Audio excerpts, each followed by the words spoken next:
Infelizmente, nós mostramos aqui, e o triste é dizer com muita frequência, casos de violência contra a mulher, de relacionamentos abusivos. E o mais chocante do que tudo isso, as histórias que acabam com mortes de mulheres. E a gente se pergunta, o que será que leva uma mulher a permanecer numa relação assim abusiva, violenta? Por que ela não se livra desse homem que é ruim para ela, que é violento, que é mau? Para nós que estamos olhando lá de fora, fica muito difícil de entender, na verdade. Por que elas preferem esse sofrimento a tomar de vez alguma atitude e sair? Os especialistas é que explicam que muito mais do que dependência financeira, essas mulheres muitas vezes bem-sucedidas, empoderadas, com dinheiro, de famílias em altas classes sociais, elas criam uma relação de dependência emocional por esses homens. Sabedor disso, a nossa equipe resolveu ir em busca de histórias e de profissionais para entender melhor por que e como tudo isso acontece. Eu fiz essa reportagem agora junto com o Diogo Cordeiro. Você acompanha. Balança. 13 anos de violência. De violência. De violência simbólica, de violência física, de tentativa de assassinato, de ouvir todos os dias que eu era muito feia, que eu era muito gorda, que eu era pelancuda, que eu era burra. Esse homem batia em você? Sim. Chute na bunda, chute na barriga, tapa na cara, jogava pra rua, derrubava da cama. Ela foi vítima de estupro aos 12 anos. Depois, passou por vários relacionamentos abusivos e violentos. Eu comecei a trabalhar de empregada doméstica aos 11 anos de idade. E por um ano eu fui abusada sem saber que eu sofri abuso dentro da casa do patrão. E aos 12 eu sofri o estupro coletivo, por 4 homens. Eu passei a ser uma menina que se automutilava, eu tinha uma imensa pena de mim mesma. Eu passei a ter relacionamentos abusivos. Para quem está de fora dessas relações, não é fácil se entender porque elas não largam os homens violentos. Por experiência própria, a Gorete garante. As mulheres se sentem culpadas pela violência que sofrem e são induzidas a perdoar. É comprovado que nós demoramos em média de 10 a 13 anos mesmo para sair, né? Tem mulheres que conseguem sair com 8 anos da violência. Antes de nós sermos mulheres, nós somos mães, quase todas nós. Nós somos mulheres que a gente sempre pensa no filho. O que vai acontecer com o meu filho? Eu dependo dele, ou são as ameaças que a gente recebe. A gente recebe muita ameaça, porque eu vou te envergonhar, porque eu vou isso, porque eu vou contar teu segredo, porque eu... E a gente acredita. Ou aqueles pedidos de perdão eternos. Você acreditava nos pedidos de perdão? Eu, inicialmente, sim. Eu tinha até pena, porque ele chorava tanto, eu tinha pena. Porque ele é muito querido. Você se sentia culpada por aquilo? Sempre. Eu achava que alguma coisa errada eu tinha feito. E ele dizia, por que você faz isso pra mim? Eu já falei pra você fazer diferente. Eu chegava a pedir desculpas. Ela não identifica esse homem no começo, quando ela está tremendamente tomada pela paixão. Toda paixão é cega. Nós inventamos um pouco do que o outro não é e negamos um pouco daquilo que o outro é.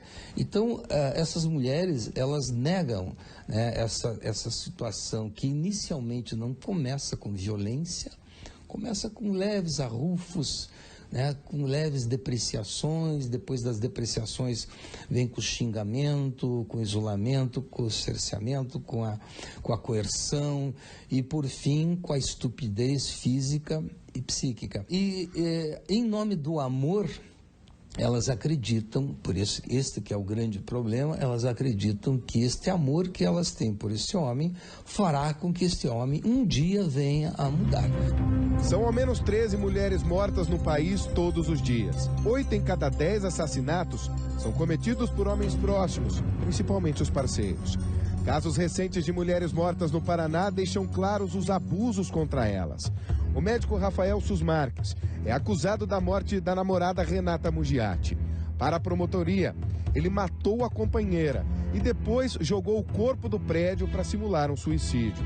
Em Londrina, um casamento de longos anos pode ter terminado do mesmo jeito. Um laudo oficial atesta que Olga dos Santos morreu ao cair do apartamento, mas antes ela teria sido ferida a golpes de faca.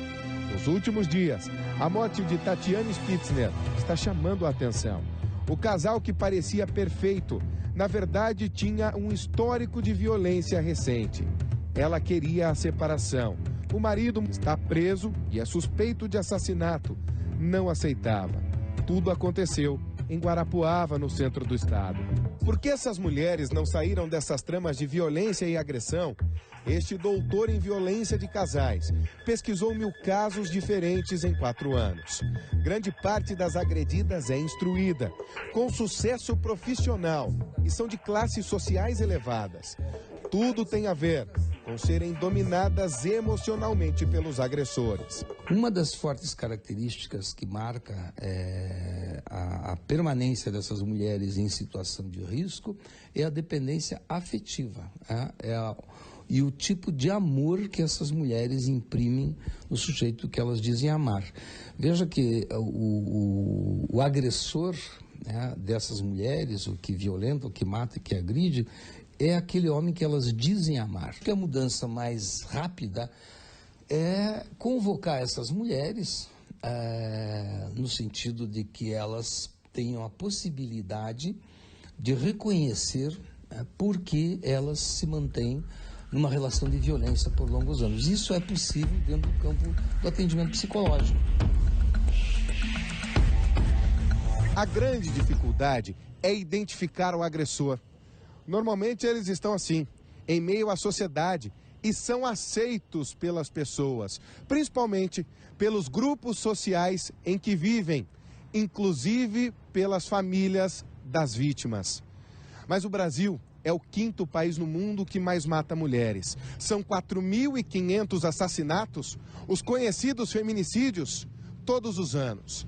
Para os especialistas, existe uma possibilidade de mudança: educação, tanto das meninas, para que não queiram ou se deixem ser vítimas, saiam dessa condição, e dos meninos, para que aprendam a ter respeito e não praticar a violência. Enquanto nós não mudarmos essa polarização apenas de culpar os homens e vitimizar as mulheres, nós vamos estar evitando que a mulher reconheça qual é o lugar que ela ocupa dentro dessa relação violenta.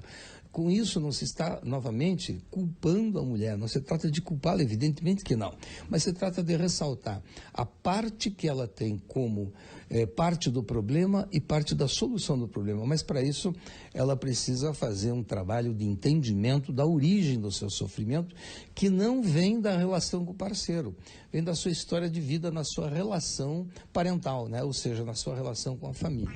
A Lei Maria da Penha trouxe mais punição, ainda assim, em 12 anos.